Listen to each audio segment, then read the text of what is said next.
Pak Moderator izin boleh berdiri ya? Oh iya, enggak, silakan. Biar ini Pak ya, relax. Terima kasih. Ya, boleh. Bismillahirrahmanirrahim. Yang terhormat sesama narasumber Pak Direktur, Pak Umum, yang terhormat Pak Agus Mahendra, Pak DS, Pak Direktur dan Singenta, dan PLT Sekjen yang didampingi sahabat-sahabat saya 3 Sri Kandi itu yang selalu komunikasi ya, yang membantu saya untuk selalu update dalam saya kemana-mana. Assalamualaikum warahmatullahi wabarakatuh. Salam sejahtera, selamat malam yang saya beragama Islam. Langsung aja karena menyingkat waktu yang tadi sudah mundur karena Rakernis ini juga menggunakan anggaran negara, jadi kita harus memanfaatkan seefektif mungkin bisa menghasilkan sesuatu yang bisa nantinya akan dibawa ke kota masing-masing. Pertama-tama ada 2, bahwa pengadaan tanah ini permasalahan hukumnya penekanannya ada 2, yaitu hukum perdata dan pidana. Sebetulnya ada hukum itu, tapi di dalam hukum itu tidak saya bahas karena nanti panjang ya. Oke, di dalam pengadaan tanah kaitannya dengan perdata ini apa? Terus kaitannya dengan pidana nanti sangat bersambung. Di dalam pengadaan tanah banyak sekali adanya konsinyasi. Ya, konsinyasi ini muncul nanti akan ada gugatan, ya, timbulnya ahli waris ataupun tumpang tindih dalam sertifikat ataupun bukti-bukti kepemilikan suatu hak. Bagaimana di dalam menghadapi persidangan untuk pengadaan tanah ataupun tadinya konsinyasi sehingga muncul gugatan perdata di dalam setiap kota ataupun kata.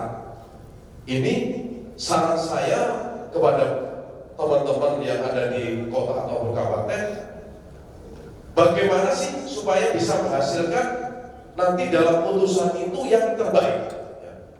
Jangan berjalan sendiri walaupun katakanlah di situ ada seksi 5. Maka untuk menghasilkan itu terbaik harus koordinasi antara seksi 1, seksi 2, seksi 4, seksi 5. Di mana hubungan hukumnya bahwa bila mana tanah itu sudah sertifikat maka peran kepala kantor pertanahan harus bisa mengkondisikan antara seksi tadi yang saya sebutkan bisa duduk bareng sinkron, sehingga apa?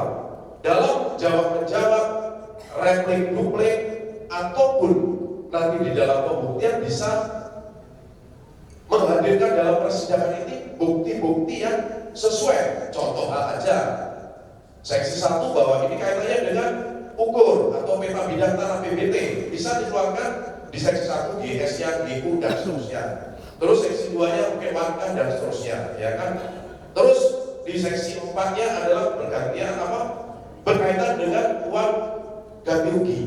Nanti yang berperan di dalam persidangan adalah seksi 5. Ini berlaku pada mulai dari Dirjen 1 sampai dengan Dirjen 7. Dari Kabin mulai Kabin 1 sampai dengan Kabin 5. Ini adalah cuplikan di dalam perkara perdata. Karena apa? Kental sekali bahwa di mana-mana setelah ada uang ganti rugi dibayarkan ke si A muncul gugatan. Terus kalau tidak itu saya kaitkan tadi dengan perkara pidana bahwa tadi munculnya suatu kerugian negara. Bapak-bapak, ibu-ibu jangan senang dulu. Konsinyasi ini yang sekarang terjadi perdebatan ataupun terjadi perbedaan hukum antara APH 1, APH yang lain, karena di negara kita ada 3 trio tipikor, mulai dari Mabes Polri itu ataupun dari pihak kepolisian, mulai dari sampai ke bawah Polda, ada tindak pidana korupsi atau tipikor. Terus kedua ada di kejaksaan ada tindak pidana khusus. Yang terakhir adalah ada di KPK. Nah, bagaimana supaya menyinkronkan ini nanti mungkin di saran terakhir closing statement akan saya kasih sarannya. Terus bagaimana tadi kaitannya dengan konsinyasi? Jangan senang dulu Bapak Ibu ini dititipkan ke negara ataupun dititipkan ke pengadilan bahwa ada pendapat ataupun APH yang berpendapat bahwa beralihnya sumber keuangan negara APBD, APBD tingkat kota, APBD tingkat provinsi, bahkan APBN. Maka kalau ini dikonsignasi kepada pengadilan, ini sudah dianggap beralih dari keuangan negara kepada pihak lain. Inilah yang timbul yang harus kita sinkronkan, bahwa pada saat beralihnya ini kan uang masih ada. Kalau memang dianggap ini timbulnya suatu kerugian negara, maka bisa dikembalikan kepada kas negara. Contoh di situ. Terus banyak terjadi permasalahan yang ada di Indonesia. Ya. Karena saya putar Bapak Ibu bahwa saya miris, ya. Teman-teman kita yang ada di BPN, mulai dari Korsum, Kasih, bahkan Kabid dan seterusnya, mulai dari Satgas A, Satgas B, mereka ini tidak salah. Mohon maaf. Saya mengamati mulai dari Sabang sampai Merauke, mulai dari kementerian, mulai dari Kanwil, mulai dari kantor pertahanan, saya belum menemukan teman-teman BPN ini korupsi anggaran IPA. Ya. Kalau ada silakan, mungkin saya terangkan.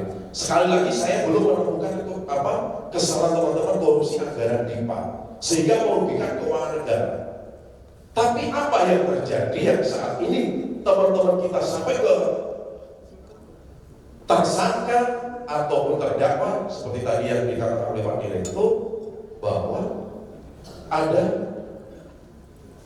kesalahan-kesalahan yang tupoksi, ya, tugas dan fungsi. Karena apa? Selaku kepala kantor pertahanan, ketua pengadaan, dia selaku kasih ataupun dia selaku Satgas A, Satgas B dan seterusnya. Ya. Inilah mereka sedikit pun Bapak Ibu, saya mulai dampingi teman-teman, saya belum menemukan Rp1 pun kepada teman-teman yang mendapatkan keuntungan sendiri, menguntungkan orang lain. Iya, inilah pasal-pasal yang jebakan. Jadi sekali lagi teman-teman yang sudah menjadi persakitan ataupun sidang di persakitan ini sedikit pun belum menerima ada. Kenapa? Tadi bahwa ada pasal 3 menguntungkan orang lainnya. Terus kedua, bahwa ada prosedur. Kalau urusan pengadaan tanah mulai tahapan persiapan dan sekarang tidak perlu saya jelaskan. Kenapa? Ini dianggap bahwa adanya salah prosedur. Seperti yang terjadi, saya tidak usah menyebutkan ya, bahwa adanya tadi kaitannya dengan tanah negara. Terus ada kaitannya dengan sepadan. Karena apa? Ini adalah bahasanya yang mudah diungkap itu ada pom ataupun gudang permasalahannya. Mohon maaf Bapak Ibu.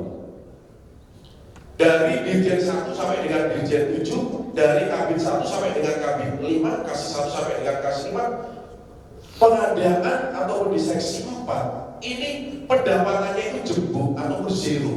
Pendapatannya itu tidak ada apa-apanya. Tetapi permasalahannya gudang itu ada terbesar ada di pengadaan. Ya, benar. Karena apa? Permasalahan pengadaan ini yang menjadi prioritas atau terbesar di Indonesia. Ini bisa diuji. Kalau masalah PTSL tidak seberapa, karena pemulihan apa tidak jadi perhitungan. Tetapi apa? Karena pengadaan tadi. Pengadaan ini karena tergesa-gesanya PSN. Jadi sehingga saya tergugah Bapak Ibu untuk bisa terjun ataupun bisa ikut di dalam Dirjen Pengadaan. Karena apa yang tadi saya melihat teman-teman ini, aduh benar-benar kalaupun bisa menangis teman-teman yang di seksi 4 atau bukan itu sudah pindah. Mohon maaf sekali. Karena apa? Kalau terjadi permasalahan pasti ditanggung sendiri, keluarga, belum nanti saudara-saudara yang lain. Karena apa tadi? Bahwa saya sekali lagi belum menemukan kesalahan yang mensreanya itu belum muncul. Di teman-teman, karena apa? Kalau ini sudah masuk kepada penyidikan, karena kebiasaan teman-teman yang di bawah ini ataupun di kantor, kalau sudah ditetapkan tersangka, baru minta bantuan kepada pusat.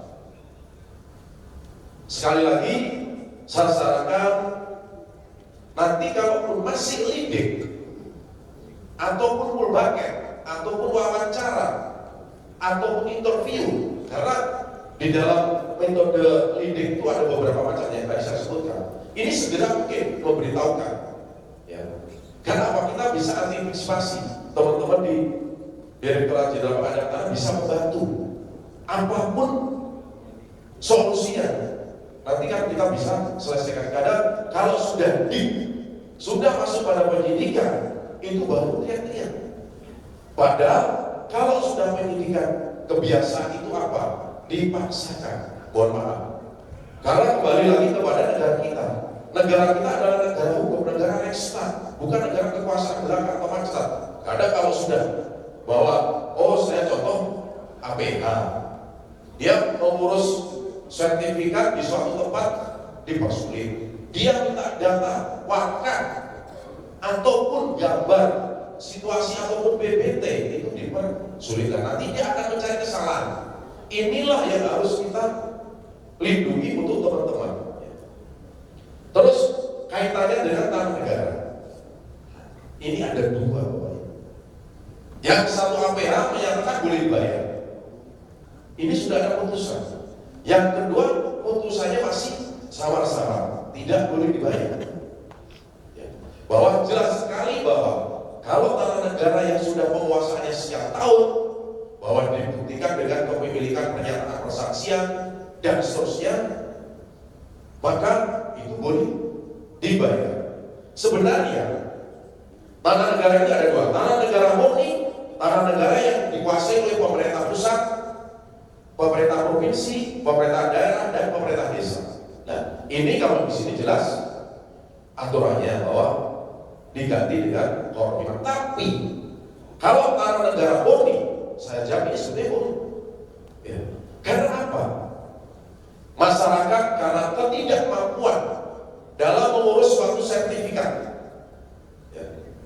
Sehingga apa? Wah ya sudah, saya nggak akan urus dulu lah. Karena apa? Tanah saya nanti biayanya. Inilah yang menjadi hal-hal yang krusial. Kenapa?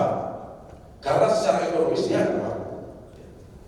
Bapak Ibu, menurut saya benar bahwa suatu tanah negara boleh diberikan ataupun tanah negara ini menjadi suatu milik bahwa bukan karena cetak sertifikat atau SHM-nya, tetapi pada saat dia diberikan SK oleh kepala kantor dan seterusnya, tingkatan sampai ke atas. Ini berarti haknya sudah dibayarkan, barulah mereka bayar BPNTB dan seterusnya, baru cetak. Nah inilah yang harus kita terapkan. Ada putusan, ya, contoh hal ada di Gorontalo. Di sisi lain, yang baru-baru ini kita dampingi teman-teman dari Jawa Tengah, bahwa ada demam. Di sini sebenarnya teman-teman kita di sana itu nggak salah. Saya jamin 100%. Karena apa? Karena sudah terlanjur masuk kepada APH, sudah terlanjur pada persidangan. Mohon maaf, saya belum bisa memberikan yang mahasiswa ibaratnya bebas. Tetapi kita tidak boleh menjanjikan, ya, karena banyak hal, banyak yang kita dampingi. Tuntutan itu 7 tahun Bapak Ibu. Seperti ada di Palembang, itu tuntutan 7 tahun, putusan cuma 1 tahun 2 bulan. Ini murni. Karena apa? Pembelaan. Pada saat di persidangan mungkin Bu Kabak TU Jawa Tengah melihat kita bersidang, Pak Kabit 4 Jawa Tengah tahu kita sedang di persidangan gimana. Tuntutan tinggi sehingga putusan rendah. Karena apa? Kalau tadi saya katakan, kalau sudah masuk pada penyidikan, ini sudah susah, ya, sudah susah. Apalagi masuk pada persidangan. Pada saat dakwaan masuk ataupun jaksa selaku penyidik dilimpahkan kepada dirinya sendiri, jaksa selaku penuntut umum dengan menghubungnya bahwa Satgas A, Satgas B salah. Ya. Padahal nanti pada saat persidangan, dakwaan, tuntutan ini berubah. Karena apa? Pada saat persidangan kita buktikan bahwa mereka tidak bersalah. Sehingga apa? Tuntutan yang tinggi sehingga putusannya rendah. Karena apa? Hidup sedang menangkap malu. Kalau dia memutus bebas, takut dapat apa-apa dari kita. Tapi kalau dia memutus tinggi, dia beban moral fakta persidangan, sehingga putusnya apa yang tadi atau asal-asalan. Ini yang kebiasaan. Karena apa? Tadi saya katakan bahwa pengalaman saya benar-benar, saya terima kasih pada Abdul Zawaka, ya mohon maaf karena saya sebut kompak.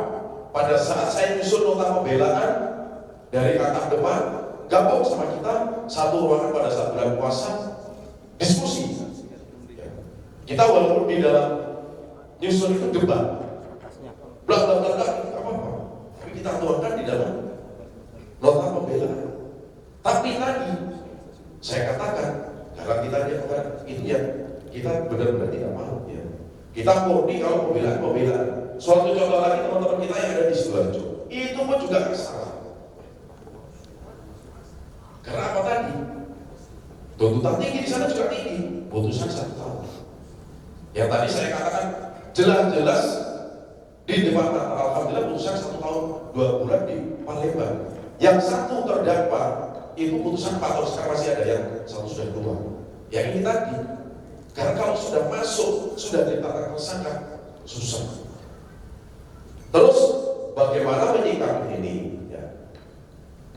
Kalau terjadinya teman-teman kita yang kena masalah, tolong teman-teman kepala kantor pertahanan itu harus kompak.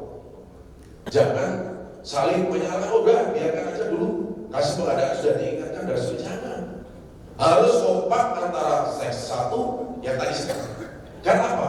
Ini bisa sinkron, bisa untuk memberikan atau membantah.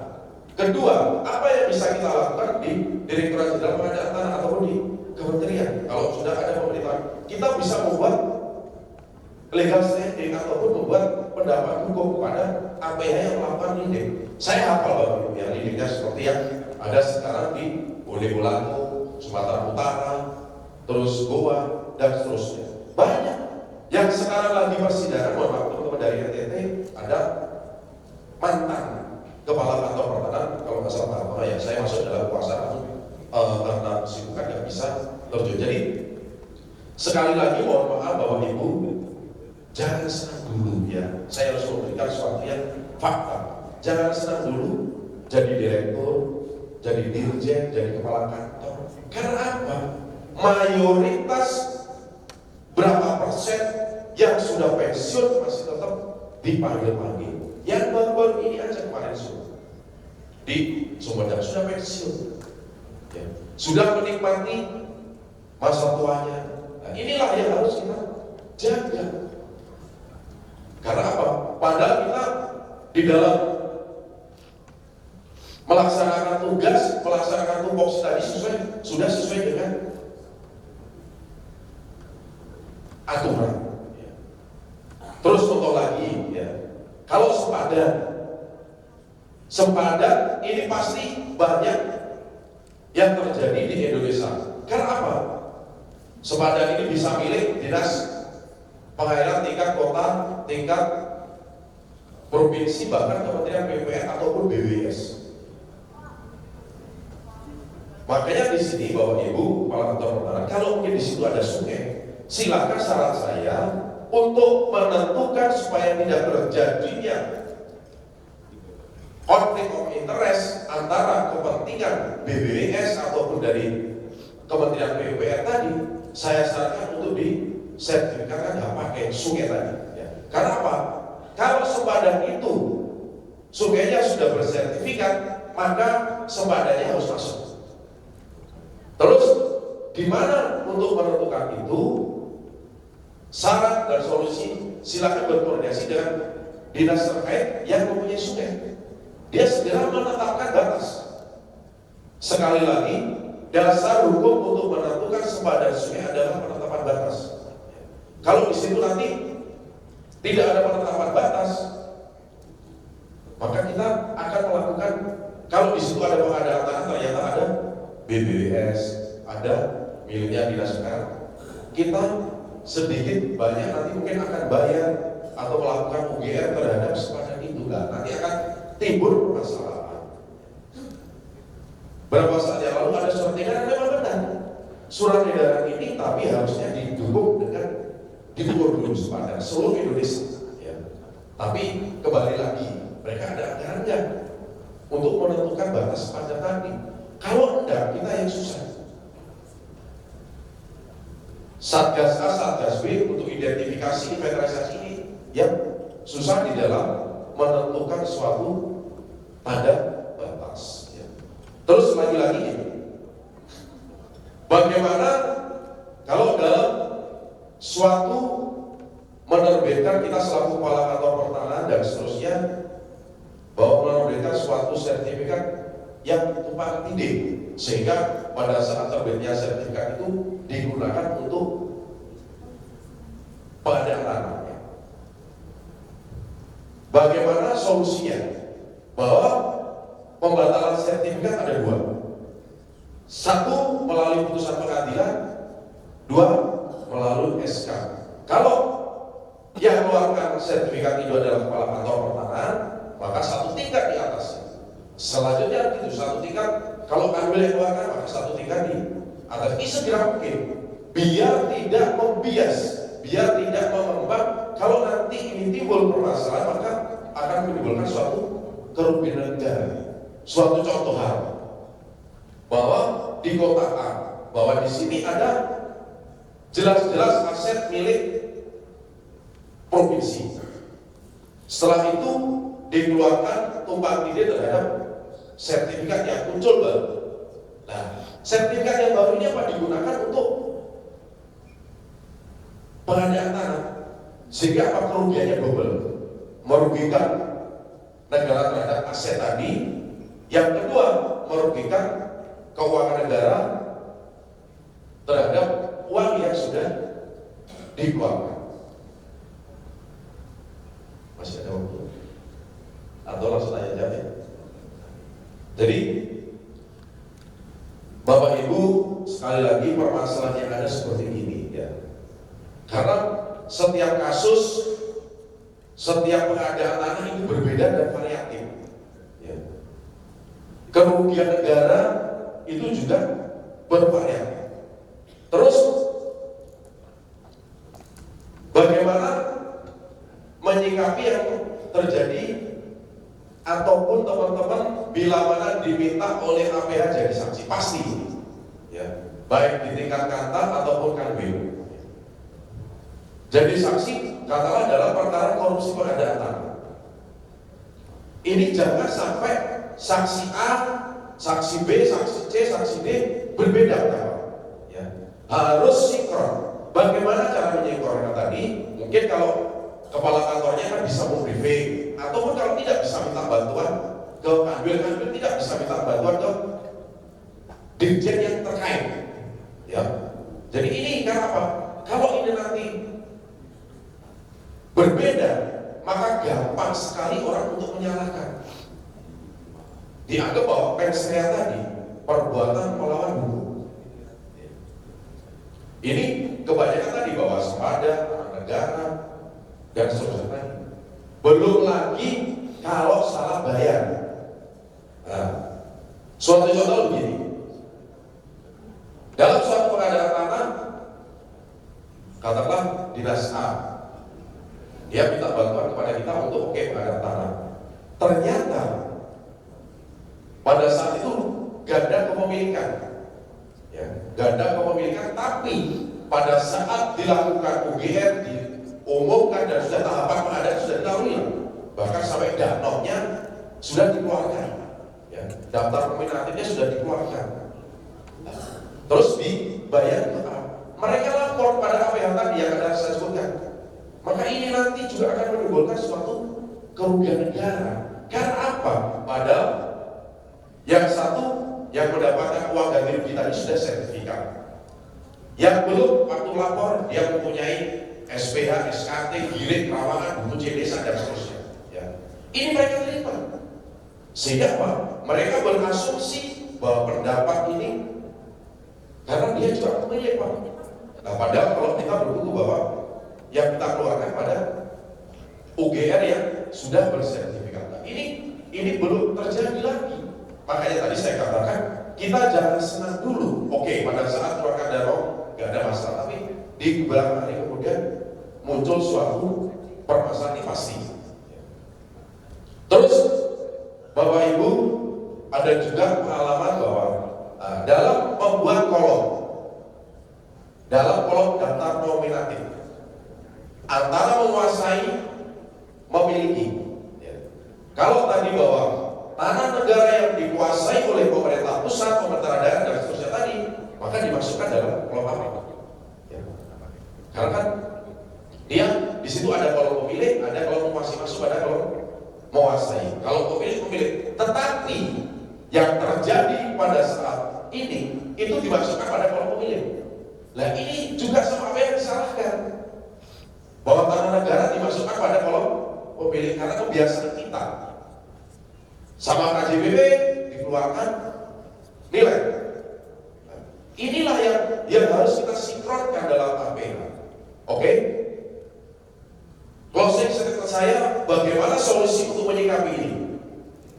Maka setelah rakernas ini kita buat MOU. Nanti kita sarankan Pak Direktur, Pak PLT saja dan teman-teman, kita buat MOU. Jadi tidak hanya riset, konsultasi ataupun koordinasi sebenarnya tidak berlaku kepada mereka. Contoh hal begini ya, pada saat kita sosialisasi pengadaan tanah, di situ ada kepolisian, ada kejaksaan. Sebenarnya menurut saya itu, kenapa? Bila mana nanti ada masalah mereka tutup mata, dia seolah-olah tidak tahu. Ya, di situ. Maka sebenarnya kita santai-santai aja, kalau tidak juga tidak ada masalah. Kenapa?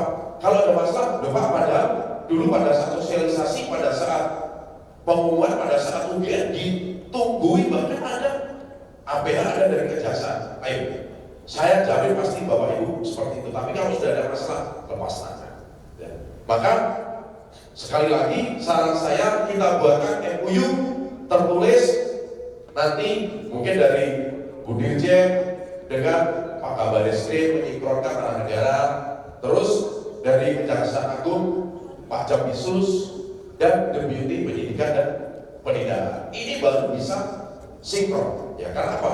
Tingkatannya kan ada. Syukur-syukur kalau nanti sampai ke tingkat ke Kapolri dan seterusnya ya. Oke, terima kasih, itu mungkin yang bisa saya sampaikan. Ihdinas siratal mustaqim, wabillahi taufiq wal hidayah. Wassalamualaikum warahmatullahi wabarakatuh.